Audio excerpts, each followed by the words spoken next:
আমরা র্যালি করে আসতেছিলাম, আমরা শহীদ বেদিতে ফুল দেব। ইন দ্য মিন টাইম এখানে আপনারাই তো দেখেছেন যে কিছু লোক আমাদের উপরে হামলা করছে, যারা এই আমাদের এই ধানের শীষের প্রার্থীর সাথে যারা আসছিল, তারা এখান থেকে বের হয়ে তারা অনেকক্ষণ দাঁড়াইছিল। আমরা ঢুকতেছিলাম, ঢোকার মুহূর্তে আমার গায়ে হাত দিয়েছে, তারপর আমার ব্যানার একদম ছিঁড়ে এই কুটি করছে, ফুলটা ভেঙে ফেলছে এবং আমাদের অনেক নেতাকর্মীর গায়ে হাত দিয়েছে। এই যে দেখেন, এটা তার ছাত্রদলের তরিক এবং রাসেল কবির, তারপর মহানগর বিএনপির রতন সহ আবু সরারবার্জের বডিগার্ড আবু, সেও আমার গায়ে হাত দিয়েছে।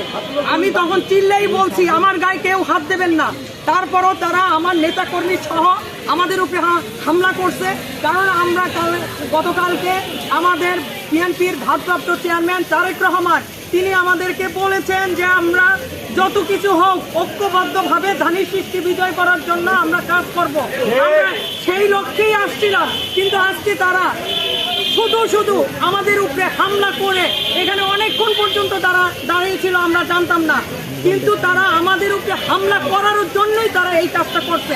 কিন্তু আপনারা তো জানেন এই 37 বছরের মাঠে আমি 17 বছর ব্রিটিশ হাসিনার বিরুদ্ধে আমি যুদ্ধ করছি।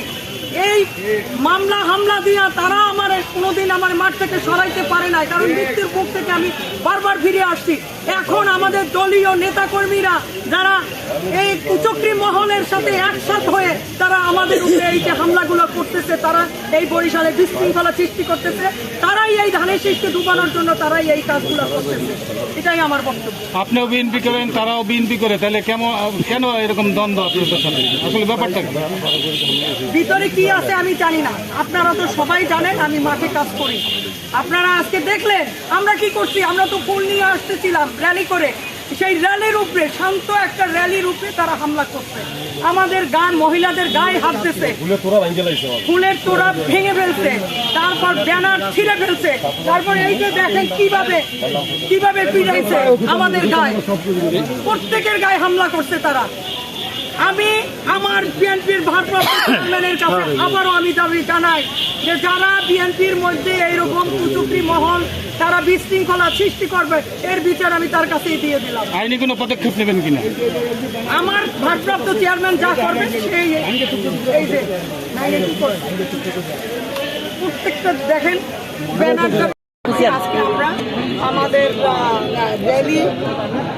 র্যালি শেষে আমরা যে ফুল দিব, এই র্যালি করে আমরা আসতেছিলাম এবং যখন এই শহীদ মিনারের কাছাকাছি বেদির কাছাকাছি আসার সাথে সাথে আমি ছেড়ে দিলাম।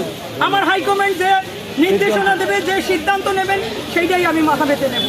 এবং আমার একটা কথা, এই বরিশালের মাঠ থেকে আমাকে কেউ কখনো সরাইতে পারবে না। এর জন্য যদি মৃত্যু হয় সেই মৃত্যু আমি